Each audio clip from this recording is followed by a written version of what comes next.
He is the recipient of 18 honorary doctorates and the NASA Distinguished Public Service Medal, the highest award given by NASA to a non-governmental individual. His contributions to the public appreciation of the cosmos have been recognized by the International Astronomical Union in their official naming of asteroid 13123 Tyson. On the lighter side, he was voted sexiest astrophysicist alive by People magazine in 2000.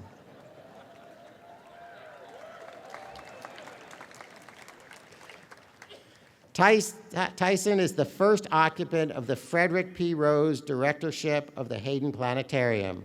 He lives in New York City with his wife, Alice Young, from the Rice class of 1979, and their 2 children.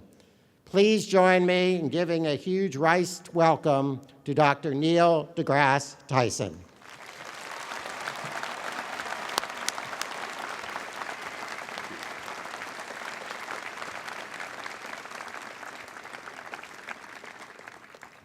Thank you for that warm introduction, but it requires a couple of clarifications. I'd like to offer that asteroid with my name on it. Before I agreed to accept that distinction, I verified it was not headed towards Earth, because that would be rough right there. Asteroid Tyson takes out North America. Also, that People magazine distinction, sexiest astrophysicist alive. First, you have to consider the category, all right? Not something you get big-headed about, I don't think. Indeed, my wife is a graduate of Rice University, and somehow, of all the things that she remembers most, what I seem to hear most about, it was Baker Beer Bike, right? If that still happens. Now, back when she was there, the official drinking age in Texas was still 14, so I don't know.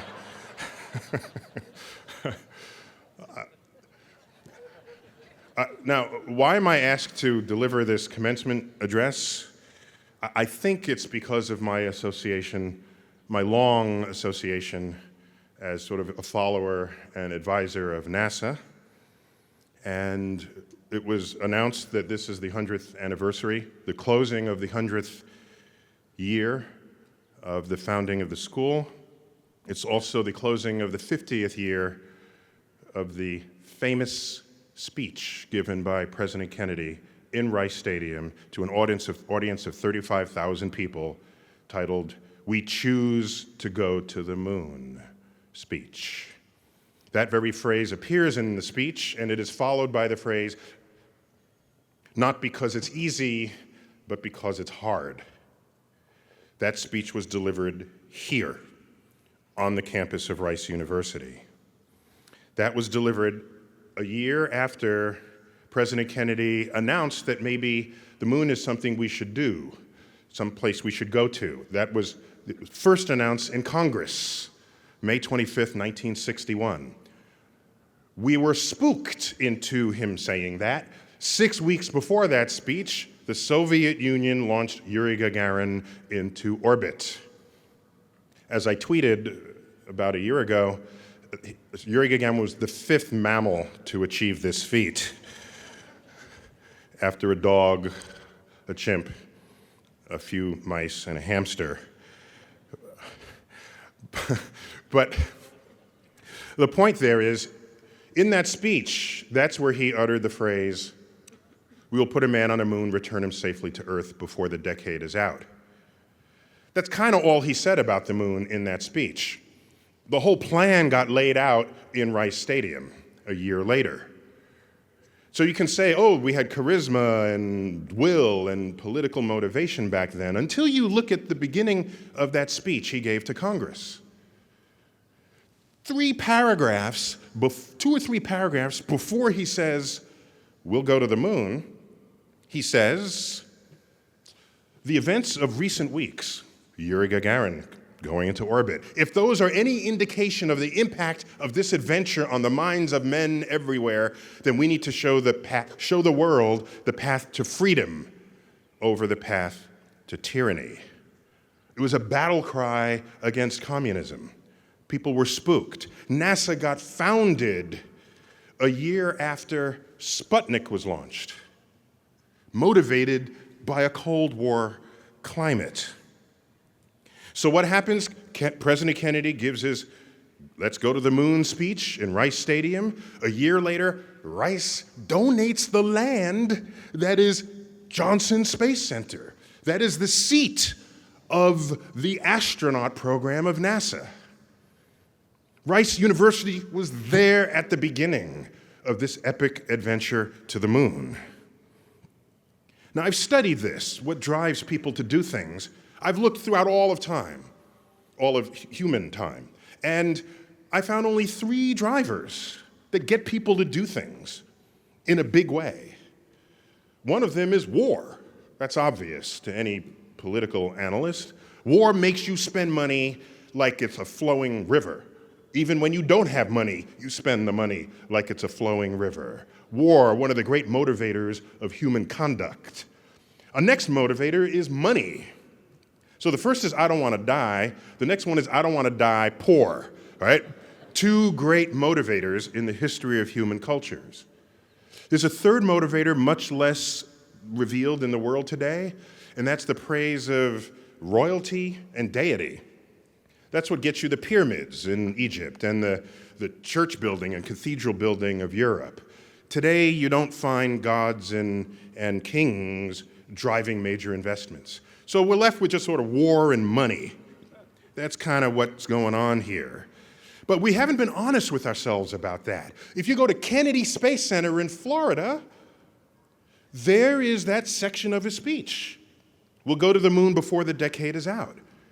And it sends chills up your spine because he galvanized an entire nation.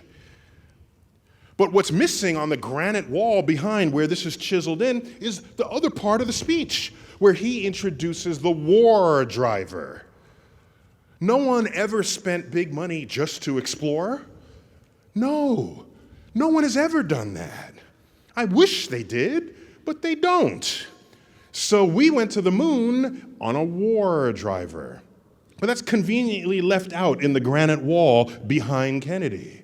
They could have put it in, and they could have summarized it. Kill the commies, go to the moon, right? That's what they could have said, but they didn't. That part got cleansed from our memory. So cleansed from our memory that 20 years after we landed on the moon, George Herbert Walker Bush wants to give a similar kind of rabble-rousing speech that Kennedy did. July 20th, 1989, he goes to the steps of the Air and Space Museum in Washington, an auspicious day commemorating the moon landing, an auspicious moment. And he puts a lot of the same language in his speech, reflecting on Columbus voyages and all the, which was driven by money, by the way, all the great explorers of the past, saying it's our time. It's time to go to Mars. Time to go to Mars. It got costed out at $500 billion. It was DOA in Congress at $500 billion. But wait a minute, that was going to be spent over about 30 years. You divide $500 billion by 30, that's about $16 billion a year. That's NASA's annual budget. You could have just made that the trip to Mars. But people got spooked by the money. Why? You know what else happened in 1989? Peace broke out in Europe. That's what happened in 1989. The war driver evaporated. No, we didn't go to Mars. No. And people are saying, oh, we lost our drive, we lost our will. No, it's the same will we've ever had. We just weren't threatened. That's a sobering thought. But there's a solution in there, I think. There's a solution. How about the money driver? Do you realize in the 1960s, the GDP per capita of the United States rose 35% across that decade, and it hasn't risen that high since? In fact, in the decade of this century, it rose 0% between 2000 and 2010. It'd been dropping ever since. Of course, there's a lot of complex analysis related to that. But all I'm saying is, one could say that going into space inspires people. You can remove the war driver and say it'll boost our economy. Not just spin-offs. You always have spin-offs. Who doesn't love a good spin-off? But it inspires people to innovate. Headlines. We're going to the moon. We're going to Mars. We're looking for water. We're looking for fuel. We want to deflect an asteroid. These headlines hit the press. And you shape a nation into one that becomes an innovation nation. That's what was going on in the 60s. Everybody was thinking about the future. That was the bloodiest decade on American soil since the Civil War 100 years earlier. Civil rights movement, campus unrest, 100 servicemen dying a week in a hot war in Southeast Asia. We were in the middle of the Cold War. 1968, the bloodiest year in that decade, 2 assassinations. Apollo 8, an unheralded mission. Hardly ever hear of Apollo 8. The first mission to leave Earth and go someplace other than orbit. It went to the moon. Didn't land, but it went to the moon. December 1968. It orbited the moon, came around the backside. They held up a camera, and there was Earth rising over the lunar surface. That, to this day, is the most recognized photograph of anything at any time, of any object. Earthrise. And there was Earth, not as we had ever seen it. It was in display as nature would have you absorb what it is. There was Earth, not with color-coded countries. There was Earth with oceans, land, clouds. Do you realize no representation of Earth before that included clouds? No one thought to think that maybe the atmosphere is part of Earth. No one drew that before. So what happens? Here's something interesting. Over the next 4 years, 1969, 70, 71, 72, 73, 5 years, the following happens on Earth. The Environmental Protection Agency is founded. A Comprehensive Clean Air Act, a Comprehensive Clean Water Act is passed. Earth Day is founded. The organization Doctors Without Borders is founded. Where did they get that phrase, without borders? Where did that come from? Did anyone before that photo think of Earth as a place without borders? No. What else happened? DDT was banned. The catalytic converter was introduced. Leaded gas was removed from the environment. All of this happened in those 5 years while we were still at war. Something changed about us after the publication of that photo. It was a cultural response to our presence in space. It affected commerce. It affected how we treated Earth. It affected our outlook. It had us thinking about a future as never before. The World's Fair in New York City was all about the future. All about the future. The World's Fair didn't create that decade. The decade created that World's Fair. And so you know what happens? You go to the moon, you look back, and it's a whole new perspective. A cosmic perspective. We went to the moon to explore it, but in fact, we discovered Earth for the first time. That takes vision. By the way, the first president of Rice University was an astrophysicist. Look it up. What of private enterprise? They're there. They're going to help out, but they're not going to lead this. You know why they can't lead it? Because space is expensive, it's dangerous, and it has unquantified risks. You put all 3 of those under one umbrella, it cannot establish a capital market valuation of that exercise. Private enterprise comes later. Governments need to do that first, to find out where the trade winds are, map the coastlines of space. Then private enterprise comes in. That's how it's always happened. That's how it happened with Columbus. The first Europeans to the New World were not the Dutch East India Trading Company ships. It was Columbus, funded by Spain, in a vision that the nation had of exploration. All of you will graduate in some kind of major today. A major. But you know what your major is? You can boast of what you know in your major, but at the end of the day, it's actually a stovepipe. You know a lot about this thing that sits in a stovepipe. But I just described to you the Apollo program that involved mathematicians, scientists, engineers, artists. Artists captured what this voyage was on the pages of Life magazine and Collier's magazine. Artists, engineers, lawyers, yes, there are lawyers in there too. It was an entire participation of a culture, an interplay of politics, science, technology, and who and what we were as a nation. So your diploma is really not a ticket to show off what you know. You know what it really is?